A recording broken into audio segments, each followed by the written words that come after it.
জয় গিরিধারী, জয় শ্রী রাধে। আবারও একজন ভক্ত দিদি আমাদের কৃষ্ণকুঞ্জে এসেছিলেন তার 10 নম্বর লালা গোপালকে নিয়ে অঙ্গরাগের জন্য। তার অঙ্গরাগ আমি করেছি। অঙ্গরাগ দেখার পর দিদি কি বললেন, চলুন শুনবো ভক্ত দিদির মুখ থেকেই।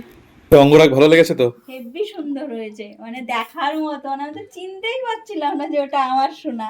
হেবি সুন্দর, মানে অতুলনীয়। চোখ দুটো তো হেব্বি সুন্দর হয়েছে, মানে এত সুন্দর, মানে কি বলবো।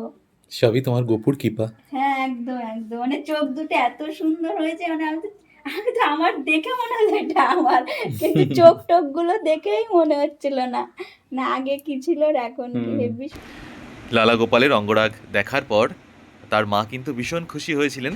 শুধু খুশি হননি, দিদি কিন্তু আমাকে আশীর্বাদও করেছিলেন যে তুমি আরও বড় হও, তোমার নাম আরও দূরে দূরে ছড়িয়ে যাক। ভীষণ ভালো লেগেছিল দিদির এই কথাগুলো। ভক্তদের এরকম আশীর্বাদ আমার কাছে অনেক বড় প্রাপ্তি গিরিধারীর কৃপায়। কারণ ভক্তের মধ্যেই থাকেন ভগবান, আমরা সকলেই জানি।